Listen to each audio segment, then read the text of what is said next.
Finales de los años 70. Londres.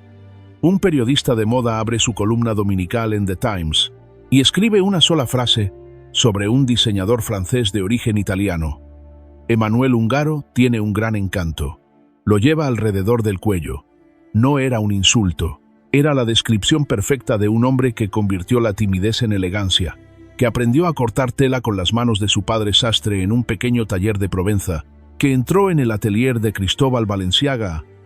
El hombre que Dior y todos los demás llamaban el maestro de los maestros, que absorbió cada secreto que pudo, que trabajó codo a codo con André Courreges durante los años del futurismo espacial en la moda, y que finalmente abrió las puertas de su propia casa con apenas el apoyo de dos amigas y la convicción de que las mujeres merecían sentirse, en sus palabras, seducidas por su propia ropa.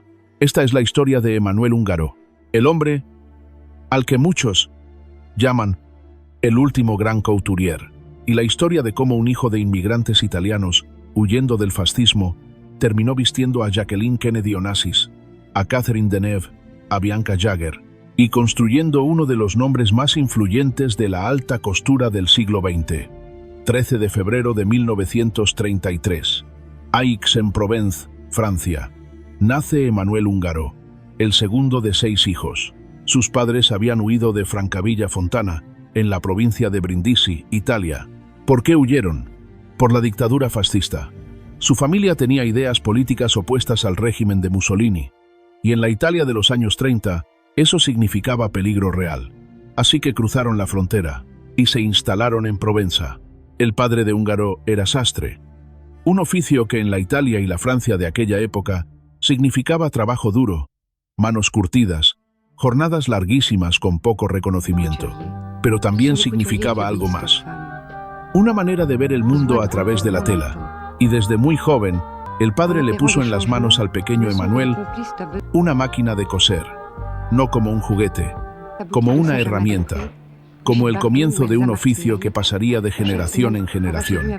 Entre 1951 y 1954, mientras otros adolescentes de su edad soñaban con el fútbol o el cine, Emmanuel Ungaro trabajaba en el negocio de sastrería de su padre en Aix-en-Provence, aprendiendo a cortar, aprendiendo a medir, aprendiendo sobre todo una disciplina que pocos diseñadores de moda de su generación tuvieron: el conocimiento técnico real de cómo se construye una prenda desde cero, no desde el boceto, desde la tela misma. A los 22 años, Ungaro toma una decisión que cambiará su vida. Se muda a París, la capital de todo lo que él quería llegar a ser. Balenciaga, el maestro que nunca olvidó París, 1955. Lo primero que encuentra Ungaro no es gloria inmediata, es trabajo duro. Entra a trabajar para un sastre de hombres muy conocido en la ciudad, llamado Cristiani. Ahí pasa sus primeros años parisinos, perfeccionando aún más su técnica. Pero el verdadero punto de inflexión llega en 1958. Cristóbal Balenciaga, el hombre al que la industria entera llamaba, sin ironía, el maestro de los maestros. El couturier cuyo nombre, décadas después, seguiría siendo sinónimo de perfección técnica absoluta, y Emmanuel Ungaro entra a trabajar en su taller. Como cortador aprendiz. Imagina lo que significa eso. Un joven de Provenza, hijo de un sastre de pueblo, entrando al santuario más exigente de toda la alta costura parisina, donde la perfección no era una aspiración, era el mínimo aceptable. Durante 3 años, Ungaro absorbe cada técnica que Balenciaga tiene para ofrecer: la manera de drapear directamente sobre el cuerpo, la manera de entender el volumen, la línea, el color. En 1960, su talento es reconocido y lo promueven. Se convierte en director de la Casa Balenciaga en Madrid. No es un ascenso menor, es una declaración de confianza del propio Balenciaga hacia un joven cortador francés de origen italiano. Décadas después, ya con casi 50 años de carrera detrás, Ungaro diría algo que resume exactamente lo que significó esa etapa.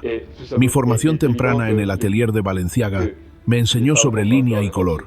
Todavía recurro a lo que aprendí sobre el drapeado directamente sobre el modelo. Todavía, después de 50 años, esa es la huella que deja un verdadero maestro. Pero hay algo más. algo que prueba que esa gratitud nunca se apagó. En 1986, más de 25 años después de haber dejado el taller de Balenciaga húngaro, hizo algo que ningún otro diseñador de su generación hizo con tanta solemnidad. Dedicó toda su colección de alta costura otoño-invierno de ese año a una sola persona, a Monsieur Cristóbal Balenciaga. El maestro había muerto en 1972. 14 años después, su alumno todavía sentía la necesidad de honrarlo públicamente, con su trabajo más importante del año. En 1964, Húngaro deja Balenciaga y entra a trabajar para André Kurreges, el hombre que, junto a Pierre Cardin y Paco Rabanne, estaba inventando algo completamente nuevo en la moda: la era espacial. Imagina la moda de los primeros años 60. Líneas geométricas duras, botas blancas hasta la rodilla, sujetadores metálicos, vestidos cortados en A, mínimos, casi arquitectónicos, materiales nuevos sintéticos, plásticos que parecían sacados directamente de la ciencia ficción. Kurreges estaba al frente de ese movimiento, y Húngaro trabajaba a su lado. Aquí está el dato que pocos conocen, el que casi nunca se cuenta con todas sus letras.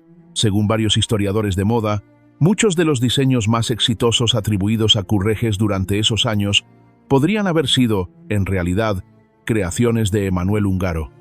Los sujetadores metálicos, los vestidos cortos en A con recortes, las botas blancas en un estilo duro y futurista.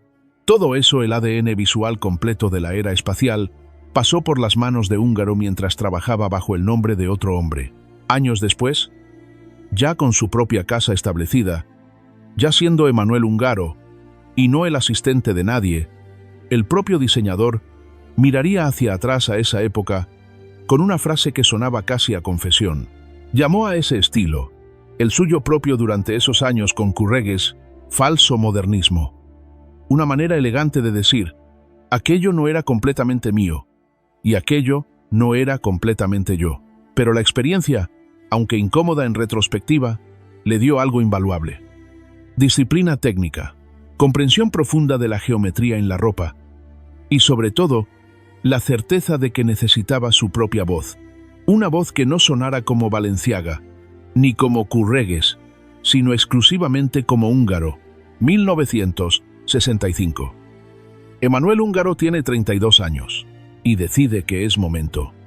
Con la ayuda de dos mujeres, la artista suiza Sonja Knapp, especialista en textiles, y Elena Bruna Facio, abre su propia casa de costura en París.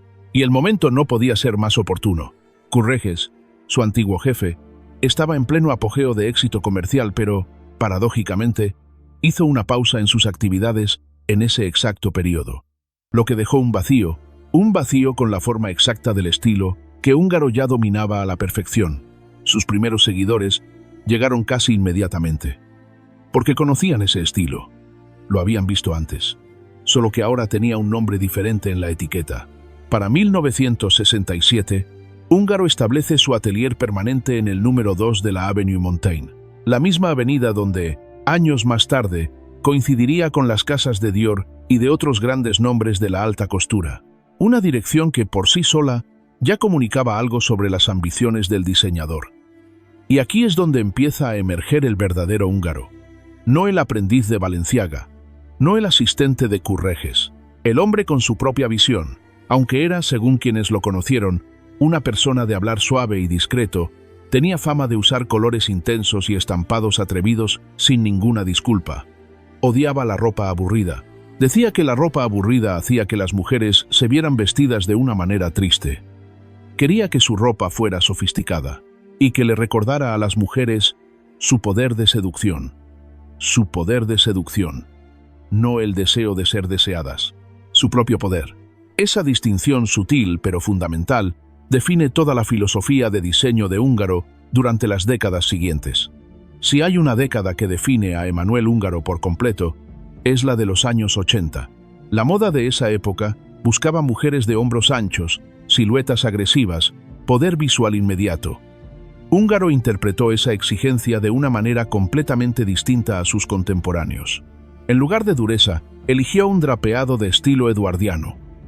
fruncidos, plisados elaborados, telas que se movían como si tuvieran vida propia, y sus estampados, su firma más reconocible, explotaban en color.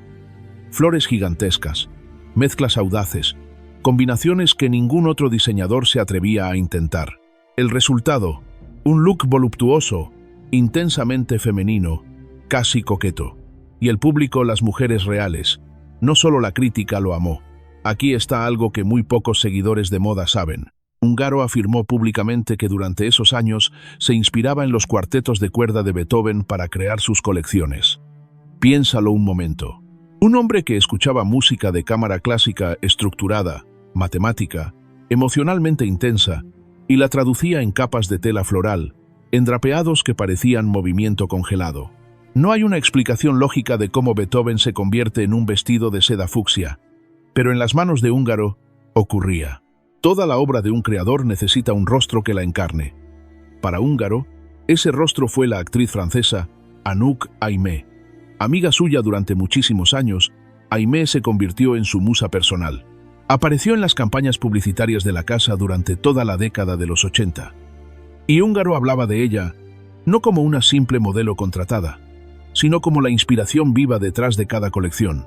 Y mientras tanto, sus vestidos vestían a algunas de las mujeres más fotografiadas del planeta: Jacqueline Kennedy Onassis, Catherine Deneuve, a quien Ungaro vistió personalmente para la película Les Sauvages en 1975, marcando su primera incursión en el mundo del cine; Bianca Jagger. Mujeres que podían vestirse con cualquier nombre del mundo, y elegían el de Ungaro. 28 de noviembre de 1973. Un evento que se convertiría en leyenda dentro de la historia de la moda. Se llamó la Batalla de Versalles. Un desfile organizado en el Palacio de Versalles, donde 5 diseñadores franceses se enfrentaron a 5 diseñadores estadounidenses en lo que se planteó, literalmente, como una competencia. Francia contra América.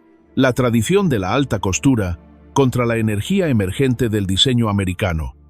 Ungaro fue uno de los 5 elegidos para representar a Francia, junto a nombres como Yves Saint Laurent, Hubert de Givenchy, Pierre Cardin y Christian Dior, representado por su entonces director. Participar en ese evento no era solo un honor, era una validación absoluta.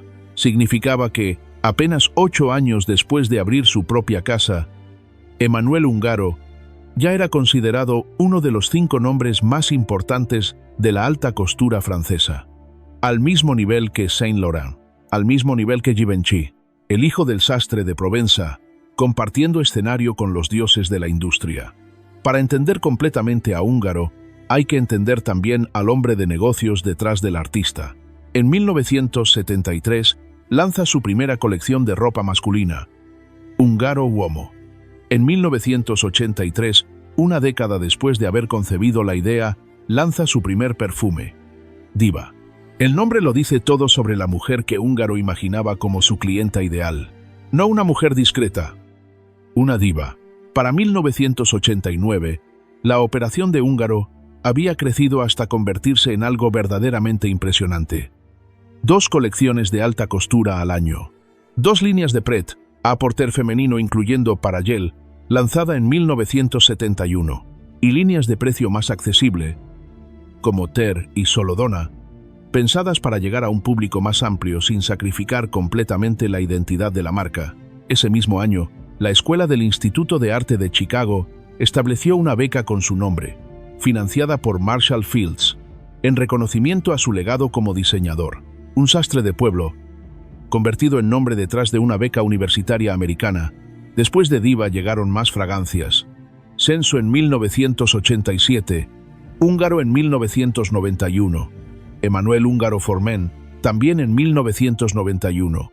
Cada perfume, una manera más de que el nombre Ungaro llegara a hogares que nunca podrían pagar un vestido de alta costura, pero que sí podían, con un pequeño frasco, sentir una parte de ese mundo. A diferencia de muchos de sus contemporáneos, figuras extravagantes, mediáticas, constantemente en el centro de la atención, Ungaro mantuvo su vida personal notablemente privada. En 1988 se casó con Laura Bernabei. Tuvieron una hija, Cosima Ungaro. Sobre la vida de su hija, prácticamente no existe información pública. Una decisión deliberada de mantener a su familia fuera del centro de atención que rodeaba constantemente su nombre profesional. Es interesante notar el contraste. Un hombre cuya obra explotaba en colores vibrantes, en estampados audaces, en una sensualidad declarada abiertamente. Y, al mismo tiempo, un hombre que en su vida privada se mantenía exactamente como aquella descripción de los años 70 lo definía, con un gran encanto, llevado discretamente alrededor del cuello. Como ocurrió con casi todos los grandes nombres de la alta costura clásica, los años 90 trajeron desafíos. La moda de los 90 giró hacia el minimalismo, colores apagados, líneas limpias, una estética que rechazaba exactamente lo que Ungaro representaba: el color audaz, el estampado complejo, la opulencia decorativa. La popularidad de la casa entró en declive, aunque con el tiempo hubo un regreso parcial hacia esa estética más exuberante. En 1996, Ungaro formó una asociación con Salvatore Ferragamo, vendiendo una participación mayoritaria de su empresa. El acuerdo contemplaba que la casa italiana desarrollaría una división de accesorios lujosa y rentable para complementar la marca. Ungaro permaneció como director artístico durante algunos años más, pero el control real de la empresa, que llevaba su nombre, ya no era completamente suyo.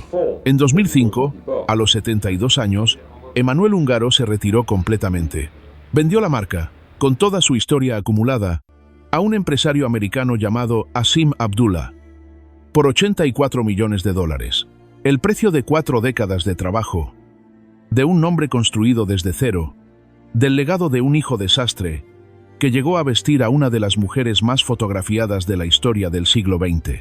Lo que vino después de su retiro fue, en palabras de varios analistas de la industria, casi surrealista. Una sucesión de directores creativos entrando y saliendo en períodos brevísimos. Peter Dundas, Esteban Cortázar, Estrella Arch. Y entonces, en 2009, ocurrió algo que sacudió por completo a la prensa de moda. La actriz Lindsay Lohan fue nombrada directora artística de la casa. La reacción en la Semana de la Moda de París fue de absoluto desconcierto. Su paso por la marca duró poco tiempo, y ella misma anunció su salida en 2010, citando problemas legales. El nombre que una vez compartió escenario con Yves Saint Laurent en Versalles, ahora estaba siendo definido por un escándalo de celebridad de Hollywood. Es uno de los giros más extraños en la historia reciente de la alta costura. Como una casa fundada sobre la disciplina técnica de Balenciaga, sobre el rigor geométrico de Curregues, sobre la propia visión sofisticada de Ungaro, terminó, durante un breve periodo, asociada con uno de los capítulos más comentados del tabloide de celebridades. Emanuel Ungaro luchó contra una enfermedad durante los últimos 2 años de su vida. Murió el 21 de diciembre de 2019, en París, a los 86 años.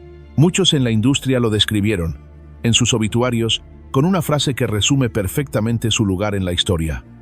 El último gran couturier, no el más famoso, no el más mediático, pero quizás el último en representar una tradición completa, la del sastre que aprende con sus propias manos, que pasa por los talleres de los verdaderos maestros, que construye su nombre, ladrillo a ladrillo durante décadas, antes de que la moda se convirtiera en lo que es hoy. Recibió la Legión de Honor, el máximo reconocimiento que Francia otorga por sus contribuciones a la industria de la moda durante más de 4 décadas. Su influencia sigue siendo visible hoy. Diseñadores contemporáneos como Dolce, Gabbana y Moschino han sido citados explícitamente como herederos de su manera de mezclar estampados, de construir vestidos de noche suntuosos sin perder elegancia. La mezcla audaz de color y print que parecía imposible de domesticar en manos de cualquier otro diseñador. En las de Ungaro, se convertía en sofisticación pura. La pregunta final. Quiero terminar con la frase que define, mejor que ninguna otra, lo que Emanuel Ungaro intentó construir durante 50 años de carrera. No fue un hombre que buscara la fama desmedida. No fue un hombre de escándalos públicos ni de personalidad mediática extrema, como tantos otros couturiers de su generación. Fue, según sus propias palabras, un hombre dedicado a un solo objetivo: seducir a la mujer. No seducirla hacia él, seducirla hacia su propio poder. hacia su propia confianza, hacia la versión de sí misma que solo aparecía cuando se ponía exactamente la prenda correcta. Aprendió esa lección observando a su padre cortar tela en un pequeño taller de Provenza. La perfeccionó observando a Balenciaga drapear directamente sobre el cuerpo de una modelo. La cuestionó trabajando bajo la sombra de Courrèges, preguntándose si lo que hacía era realmente suyo. Y finalmente la encontró. Completamente. Cuando abrió las puertas de su propia casa en 1965, un hijo de inmigrantes que huyeron del fascismo, convertido en el hombre que vistió a una de las mujeres más poderosas del siglo XX. ¿Conocías la historia de Emmanuel Ungaro antes de este video? ¿Crees que merece ser recordado con el mismo peso que Saint Laurent o Dior? Cuéntame en los comentarios. Y si te gustó conocer al hombre detrás de esos estampados imposibles de imitar, comparte este video. La semana que viene, otro secreto de la alta costura que nadie te ha contado